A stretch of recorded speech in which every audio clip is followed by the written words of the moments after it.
So after the energy level diagram of molecules, now we come to our next topic, that is molecular stability. Molecular stability, as I earlier told you, that if the bonding molecular orbitals having the less energy as compared to anti-bonding molecular orbitals, so they are with the stabilizing energy and they are with the destabilizing energy.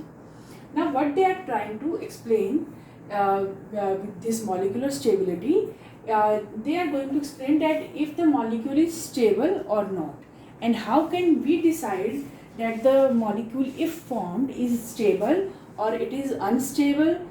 That is with the help of the electrons which is present in the bonding molecular orbitals and anti-bonding molecular orbitals. Fine. Nb क्या है? Nb is the electron in molecular orbitals और Na क्या है? Electrons in the anti-bonding molecular orbitals. Fine. तो इसी तरह याद रखिएगा कि ये इस तरीके से इनको जो नेमिंग की गई है. Fine. अब ये क्या बताता है कि अगर जैसे हमारे पास ये था एनर्जी लेवल डायग्राम में बॉन्डिंग और anti bonding molecular orbitals. Fine.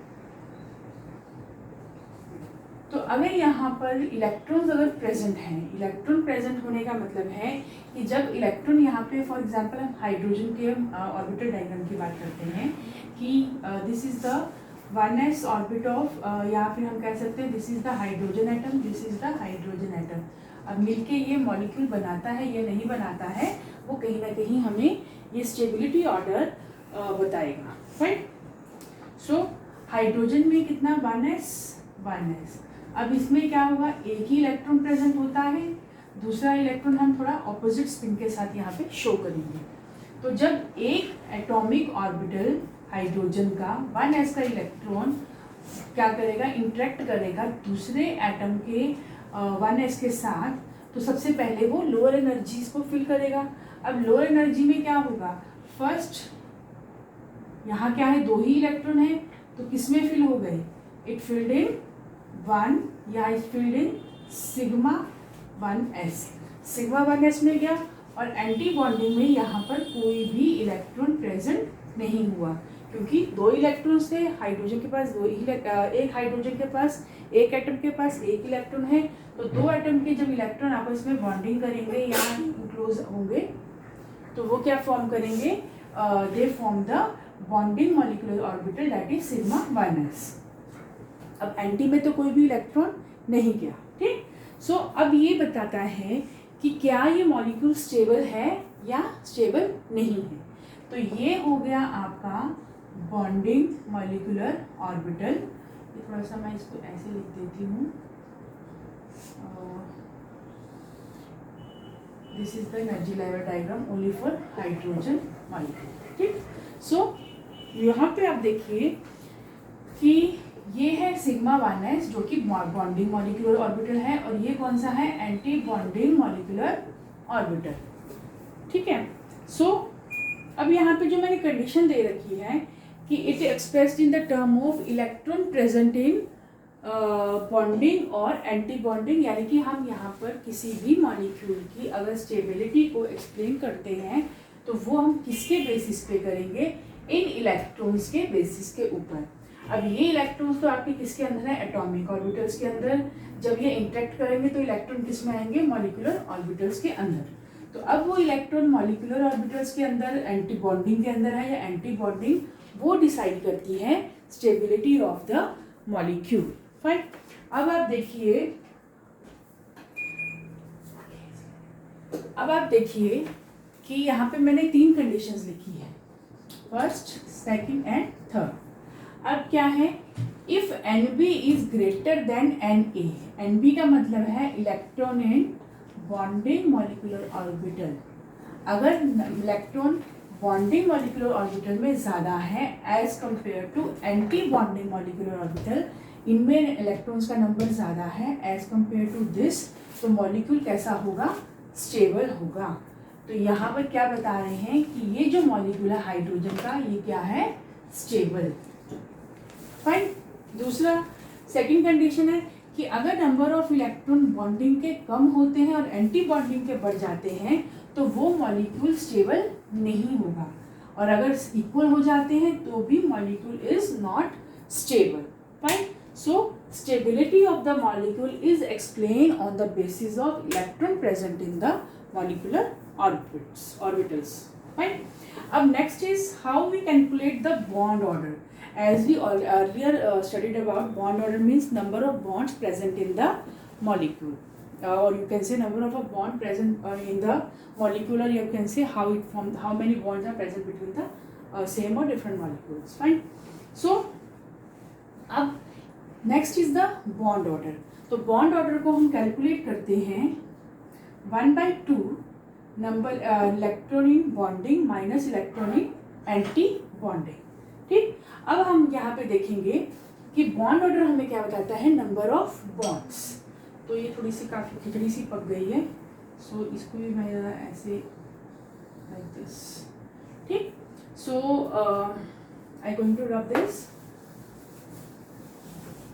सो अब हमें अगर बॉन्ड ऑर्डर निकालना है ऑफ हाइड्रोजन, क्योंकि मैंने हाइड्रोजन का ही यहाँ पे डायग्राम बना रखा है, तो बॉन्ड ऑर्डर कैसे निकालेंगे, 1/2 number of electron in bonding. यहाँ पे बॉन्डिंग में कितने इलेक्ट्रॉन्स हैं, 2 minus number of electron in anti bonding, कितने इलेक्ट्रॉन है, कोई भी नहीं, 0, राइट।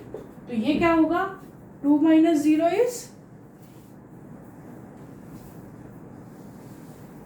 तो इसे हम ऐसे लिख ले चाहे कैसे भी लिख लें, आएगा तो answer 2 divided by 2 that is 1।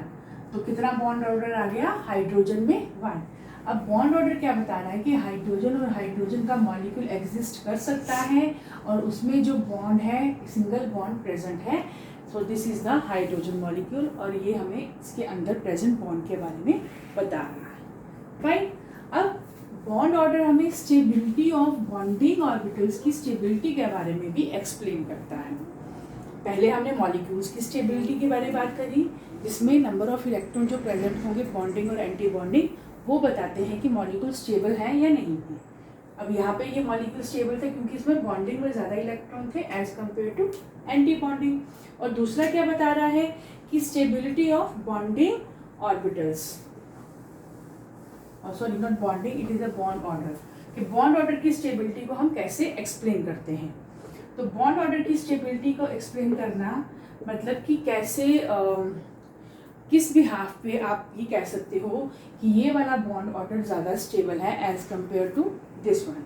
सो अगर हमें स्टेबिलिटी किसी मॉलिक्यूल या आयन की एक्सप्रेस करनी है, तो मॉलिक्यूल और आयन की स्टेबिलिटी हम एक्सप्रेस करते हैं कि अगर बॉन्ड ऑर्डर पॉजिटिव हो। पॉजिटिव कब होगा, जब number of electron in bonding orbital is more than the number of electron in anti bonding orbitals, fine. और यू कैन से अनस्टेबल कब होगा मॉलिक्यूल, जब number of bonding molecular orbital is less than number of electrons present in the anti bonding, या फिर it is equals to this. तो यहाँ पे क्या होगा, बॉन्डिंग जो ऑर्डर है या बॉन्ड ऑर्डर है वो कैसा हो जाएगा, 0 इन दिस केस और नेगेटिव इन दिस केस। तो अगर बॉन्ड ऑर्डर आपका नेगेटिव में आता है, इट मीन्स कि वो मॉलिक्यूल या आयन क्या है, अनस्टेबल है। अगर बॉन्ड ऑर्डर आपका 0 आता है, इट मीन्स कि वो मॉलिक्यूल या आयन क्या है, अनस्टेबल, कि उसमें बॉन्ड बन ही नहीं सकता। बॉन्ड ऑर्डर मतलब उसमें बॉन्ड बन ही नहीं सकता। और पॉजिटिव इंडिकेट करता है कि there is a bond exist between the particular molecule, fine. Next is कि बॉन्ड ऑर्डर क्या है, inversely proportional to bond length. किसके इनवर्सली प्रोपोर्शनल है, बॉन्ड लेंथ के।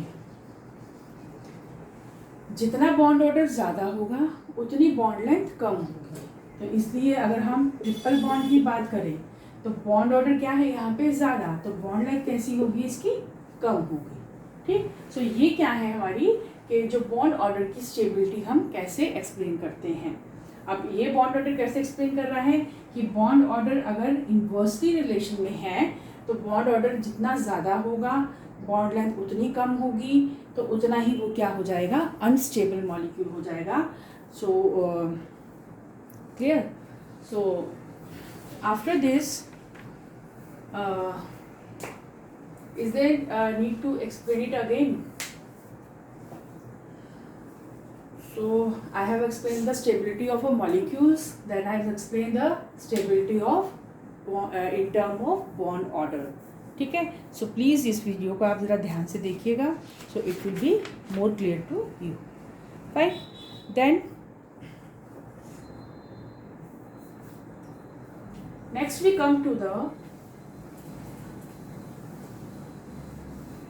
topic which is again related with the paired or unpaired electrons, that is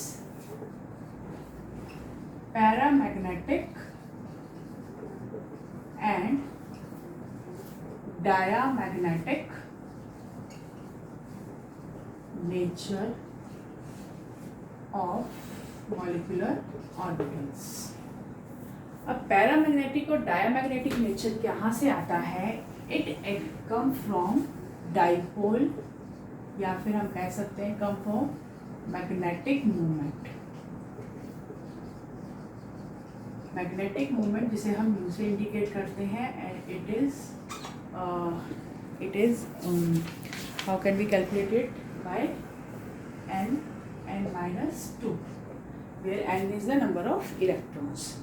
यानी कि अभी तक तो हमने आपको एनर्जी लेवल डायग्राम के बारे में बताया, फिर मॉलिक्यूल एग्जिस्ट करता है नहीं करता है, स्टेबल है या नहीं है, फिर बॉन्ड ऑर्डर के बारे में.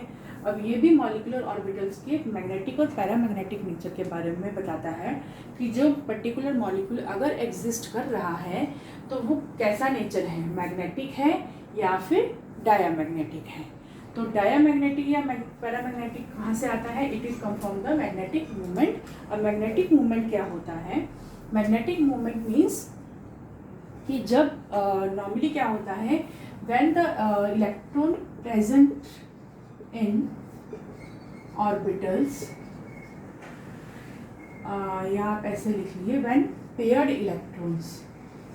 Electron present in orbitals with opposite spin.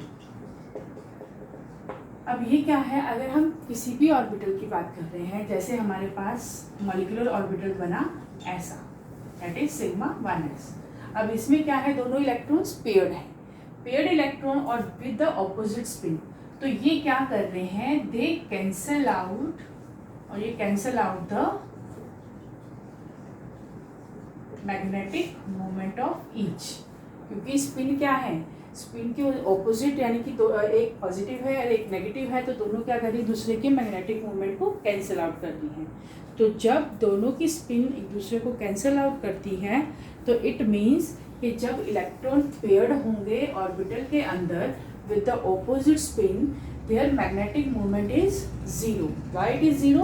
Because the two opposite electrons, the electrons with the opposite spin cancel out each other effect, and this decide that the particular electron is affected by magnetic field or not, affected by magnetic field or not. तो magnetic field मतलब तभी तो magnetic movement की बात कर रहे हैं यहाँ पे. So it is effect bye the magnetic field और नॉट. तो जब इलेक्ट्रॉन पेयर होंगे तो मैग्नेटिक फील्ड का उस पर कोई भी इफेक्ट नहीं होगा. इस तरह के नेचर को हम बोलते हैं diamagnetic nature. That is the, यानी कि अगर हमारा कोई मॉलिक्यूल है जो स्टेबल है, एग्जिस्ट कर रहा है, अब हमें पता करना है कि उसका नेचर पैरामैग्नेटिक है या डायामैग्नेटिक, तो हम उसका मैग्नेटिक मूवमेंट क्या करते हैं? कैलकुलेट करते हैं.